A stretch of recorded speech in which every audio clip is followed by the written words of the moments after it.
નમસ્કાર વિદ્યાર્થી મિત્રો, welcome to all friends in online education.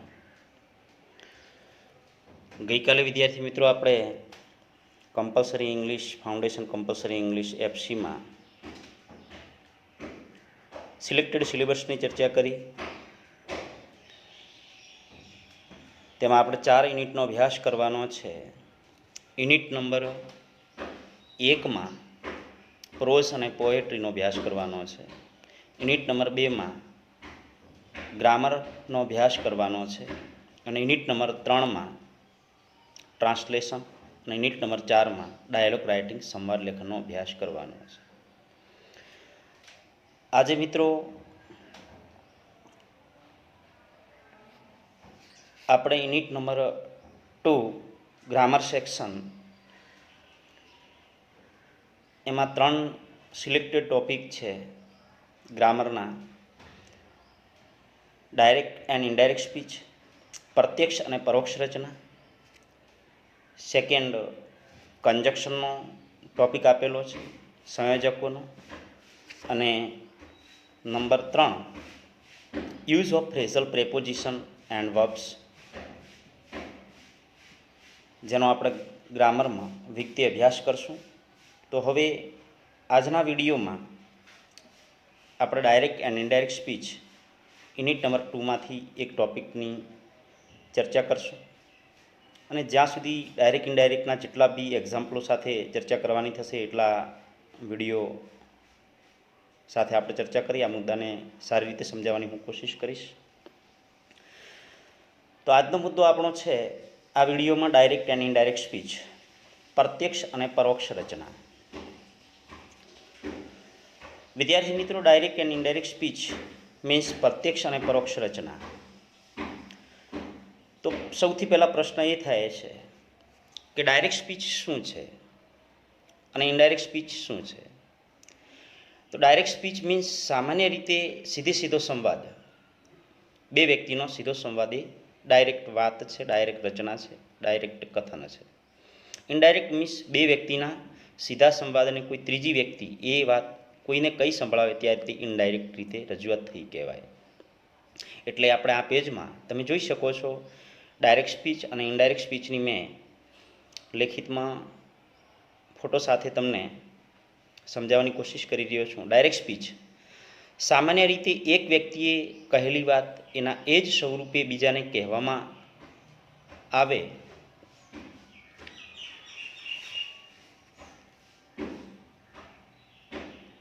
તેને પ્રત્યક્ષ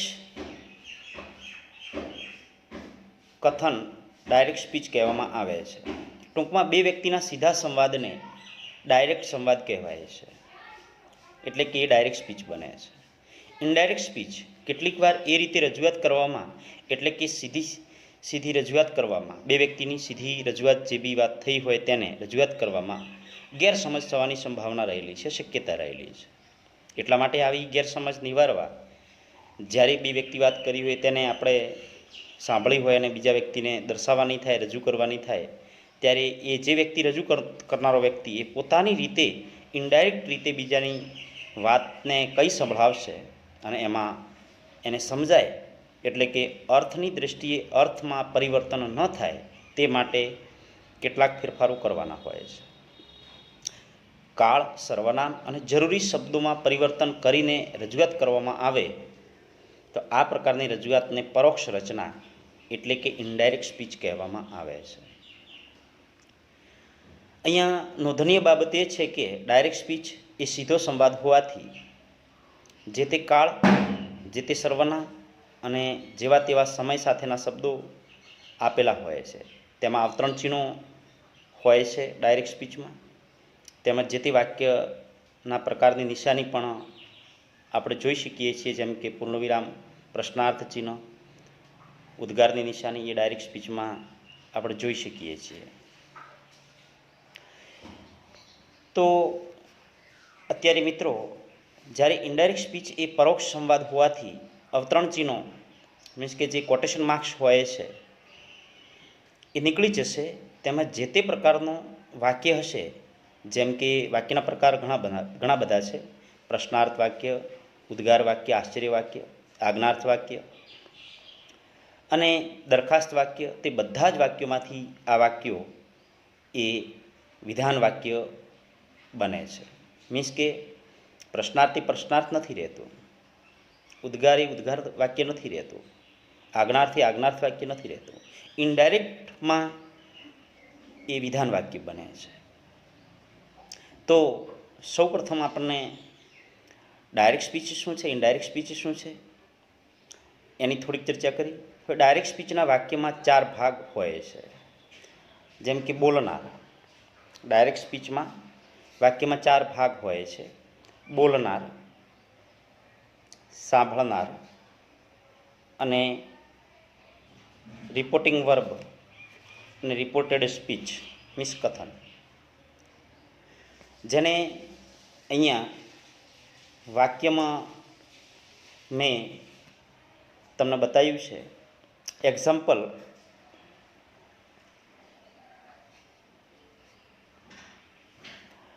દર્શન said to Sangeeta, I saw a film. તો એક્ઝામ્પલમાં મિત્રો તમે જોઈ શકો છો, દર્શન એ બોલનાર છે, મીન્સ કે રિપોર્ટર છે. શેડ ટુ એ રિપોર્ટિંગ વર્બ છે. ને સંગીતા એ સાંભળનાર મીન્સ લિસનર છે.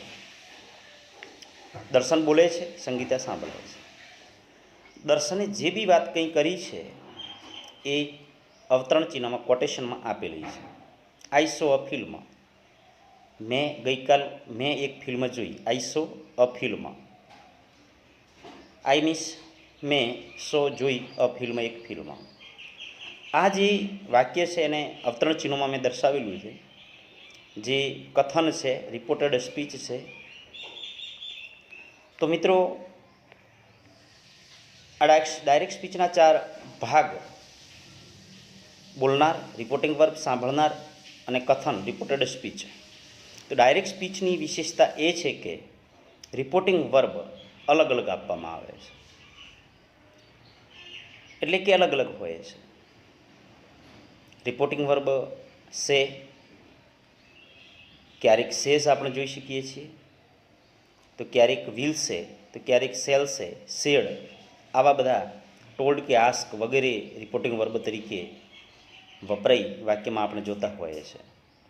તો ડાયરેક્ટમાંથી વાક્યને ઇનડાયરેક્ટમાં ફેરવવામાં આવે.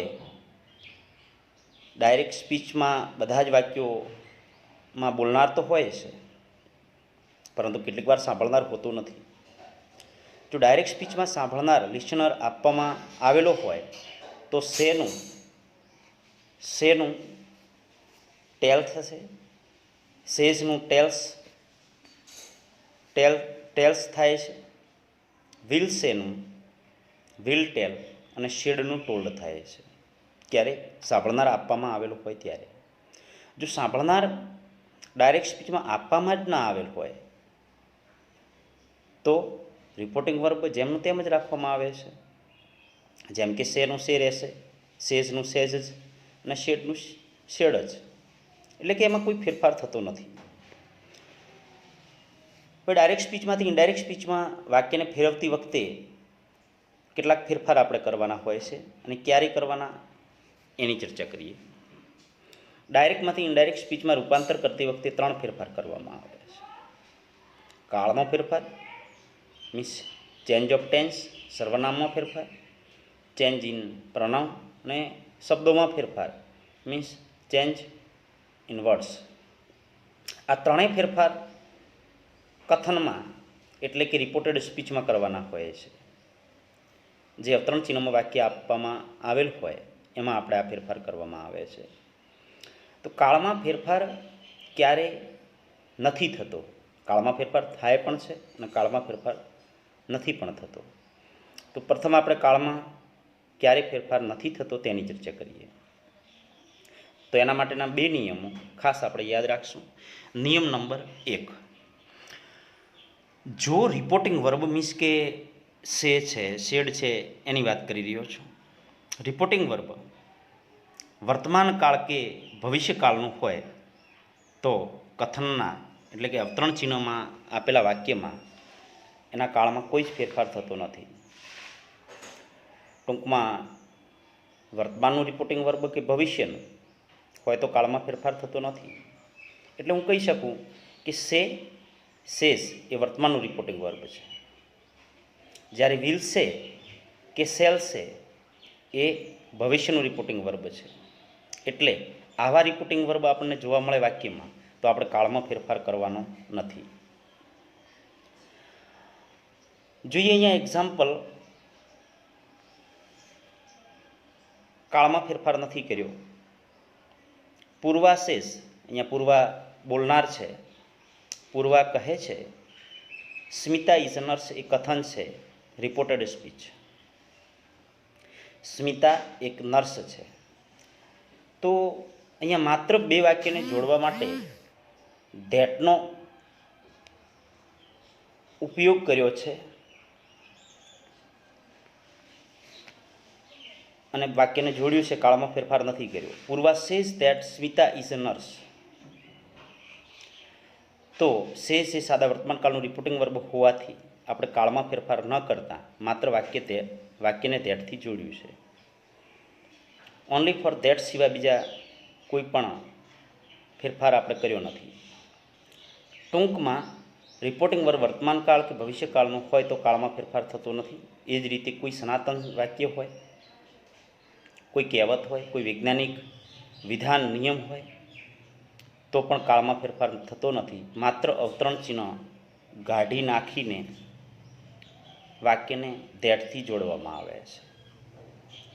જો વાક્ય કોઈ સનાતન સત્યનું હોય, કોઈ કહેવત હોય, વૈજ્ઞાનિક તથ્ય સત્ય કે સૈદ્ધાંતિક વાક્ય હોય તો તેમાં કાળમાં ફેરફાર કરી શકતા નથી, ચાહે ભલે તેમાં રિપોર્ટિંગ વર્બ શેડ આપેલું હોય તો પણ. અહીંયા મિત્રો ફરી કેટલાક એક્ઝામ્પલો લેવાની મેં કોશિશ કરી છે. Meena says Panditji is a proud man. Meena says Panditji is a proud man. તો રિપોર્ટિંગ વર્બ સાદા વર્તમાનકાળનું છે, તો માત્ર વાક્ય ધેટથી જ જોડ્યું છે. Meena says that Panditji is a proud man. Meena કહે છે કે પંડિતજી અભિમાની વ્યક્તિ છે. સેકન્ડ સેન્ટેન્સ પણ આપ જોઈ શકો છો.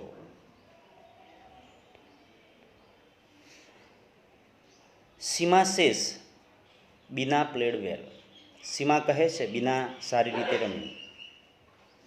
તો અહીંયા પણ વાક્યને ધેટથી જોડ્યું છે. સેન્ટેન્સ નંબર 3માં ધ ટીચર સેઝ શિક્ષક કહે છે peoples should obey their parents. શિક્ષક કહે છે બાળકોએ તેમના માતા પિતાની આજ્ઞાનું પાલન કરવું જોઈએ. તો અહીંયા પણ રિપોર્ટિંગ વર્બ તમે જોઈ શકો છો સેઝ છે, એટલે સાદા વર્તમાન કાળનું હોવાથી કાળમાં ફેરફાર ન કરતા માત્ર વાક્યને ધેટથી જોડી અને ઇનડાયરેક્ટ સ્પીચમાં ફેરવ્યું છે. વાક્ય નંબર 4, વાક્ય નંબર 5, વાક્ય નંબર 6, વાક્ય નંબર 7 બીજા એક્ઝામ્પલો તમે જોઈ શકો છો તમારા મોબાઈલમાં સ્ક્રીનશોટ યા લેખિતમાં લખીને પણ સમજી શકો છો. તો દરેક વાક્યમાં વાક્ય નંબર 4ની અંદર પણ રિપોર્ટિંગ વર્બ સેજ છે, એટલે વાક્ય ધેટથી જોડાયું છે. વાક્ય નંબર 5માં પણ સેજ છે, એટલે વાક્ય ધેટથી જોડાયું છે, વિલનું વુડ નથી કર્યું. વાક્ય નંબર 6માં પણ સાદા વર્તમાનકાળનું રિપોર્ટિંગ વર્બ છે, વાક્ય ધેટથી જોડાયું છે, સે છે. 7માં વાક્ય માં સે જોઈ શકો છો તમે, એટલે એમાં પણ આપણે માત્ર ધેટથી વાક્યને જોડ્યું છે. તો વિશેષ એક્ઝામ્પલો તમે આમાં જોઈ શકો છો કે માત્ર વાક્ય ધેટથી જોડી અને આપણે ઇનડાયરેક્ટમાં તેને ફેરવી શકીએ છીએ. ક્યારે કે જ્યારે વાક્યમાં રિપોર્ટિંગ વર્બ વર્તમાન કાળનું કે ભવિષ્યકાળનું હોય તો તેને આપણે કાળમાં ફેરફાર કરી શકતા નથી. અહીંયા પણ મિત્રો વાક્ય નંબર 8માં આ પેજમાં પણ તમે જોઈ શકો છો કે રિપોર્ટિંગ વર્બ તરીકે અહીંયા વિલ્સે આપેલું છે, તો એમાં પણ વાક્ય ધેટથી જોડ્યું છે. વાક્ય નંબર 9માં પણ એ જ સિસ્ટમથી ધેટથી વાક્ય જોડ્યું છે, કારણ કે વિલ્સે છે. વાક્ય નંબર 10માં સાદા વર્તમાનકાળનું રિપોર્ટિંગ વર્બ સેજ છે એટલે વાક્ય ધેટથી જોડ્યું છે. બીજા કોઈ જ ફેરફાર આપણે કર્યા નથી. વાક્ય નંબર 11માં તમે જુઓ, વાક્ય નંબર 11 જે છે એમાં તમને લાગતું હશે કે રિપોર્ટિંગ વર્બ તરીકે સે નથી, સેસ નથી, વિલ છે કે સેલ છે નથી, કારણ કે વર્તમાન અને ભવિષ્યના રિપોર્ટિંગ વર્બને તમે સમજી શકો છો. પરંતુ અહીંયા રિપોર્ટિંગ વર્બ શેડ છે. વાક્ય નંબર 11ની વાત કરી રહ્યો છું. તો પણ તેમાં આપણે કાળમાં ફેરફાર નથી કર્યો અને વાક્યને માત્ર ધેટથી જોડ્યું છે. તો કારણ વાક્ય એ વાંચીએ આપણે. ધ ટીચર શેડ, શિક્ષકે કહ્યું, the earth moves round the sun. પૃથ્વી સૂર્યની આજુબાજુ ફરે છે, સૂર્યને ગોળ ગોળ ફરે છે. તો આ સનાતન સત્ય છે. અને સનાતન સત્યના વાક્યમાં આપણે કાળમાં ફેરફાર કરી શકતા નથી. કારણ કે જો કાળમાં ફેરફાર કરશો તો કાળનો નિયમ એમ કહે છે કે સાદા વર્તમાન કાળને સાદા ભૂતકાળમાં ફેરવો. તો અહીંયા મૂવ્સ છે, મૂવ્સનો આપણે મૂળ કરી નાખીએ તો શું પ્રશ્ન ઊભો થાય છે? તો એનો અર્થ એવો થશે કે પૃથ્વી સૂર્યની આજુબાજુ ફરે છે. જ્યારે આપણે કાળમાં ફેરફાર કરશું તો મૂવ્સનું મૂવડ થશે, અને મૂવડ થશે તો આપણે એનો અર્થ થશે કે શિક્ષકે કહ્યું કે પૃથ્વી સૂર્યની આજુબાજુ ફરી. તો એ ખોટું સેન્ટેન્સ બનશે. તો ફરે છે, ફરી એમ ન કહી શકીએ. એટલે આપણે કાળમાં ફેરફાર ન કરી શકીએ. સનાતન સત્યના વાક્યમાં કે વૈજ્ઞાનિક સિદ્ધાંતમાં, કોઈ કહેવતમાં કે કોઈ નિયમમાં ક્યારેય આપણે કાળમાં ફેરફાર કરી શકતા નથી. એ જ રીતે વિદ્યાર્થી મિત્રો, તમે વાક્ય નંબર 12 જોઈ શકો છો. માય ઇલ્ડર બ્રધર શેડ, મારા મોટા ભાઈએ કહ્યું, honesty is the best policy. પ્રમાણિકતા એ શ્રેષ્ઠ નીતિ છે. તો એ પણ એક સત્ય હકીકત હોવાથી એમાં પણ કાળમાં ફેરફાર નથી કરતા, ચાહે ભલેને રિપોર્ટિંગ વર્બ તરીકે શેડનો ઉપયોગ થયેલો હોય. વિદ્યાર્થી મિત્રો, વાક્ય નંબર 13માં પણ તમે જોઈ શકો છો કે સનાતન સત્ય વાક્ય છે. The priest said, all men are mortal. પૂજારીએ કહ્યું, બધા જ માણસો મરણશીલ છે. એટલે વાક્ય તેટથી જોડાયું છે. વાક્ય નંબર 15માં પણ તમે જોઈ શકો છો મિત્રો. 14માં પણ જોઈ શકો છો. જિયોગ્રાફી ટીચર શેડ, ભૂગોળના શિક્ષકે કહ્યું, અર્થ ઇઝ રાઉન્ડ, પૃથ્વી ગોળ છે. તો અહીંયા પણ આપણે કાળમાં ફેરફાર નથી કરી શકતા, માત્ર વાક્યને તેટથી જોડશું. ફરીથી સમજવાની કોશિશ કરો. જો આપણે ઇઝનું વોઝ કરી નાખીએ તો શું પ્રોબ્લેમ થાય છે?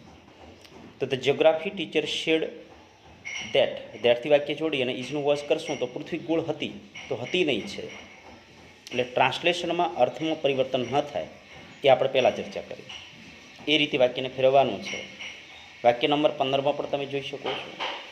સી શેડ, તેણીએ કહ્યું, the sun rises in the east, સૂર્ય પૂર્વમાં ઉગે છે. તો આપણે એમ ન કહી શકીએ સૂર્ય પૂર્વમાં ઉગ્યો, સૂર્ય પૂર્વમાં ઉગે છે. એટલે એમાં પણ કાળમાં ફેરફાર ન કરતાં વાક્ય જેમનું તેમ ધેટથી જોડીને વાક્યને આપણે ઇનડાયરેક્ટ સ્પીચમાં ફેરવવાની કોશિશ કરી છે. તો મિત્રો, અહીંયા નિયમ નંબર 1નો અભ્યાસ આપણે કર્યો. તમે જોઈ શકો છો અહીંયા શરૂઆતથી મેં કાળમાં ફેરફાર ક્યારેય નથી થતો, નિયમ નંબર 1.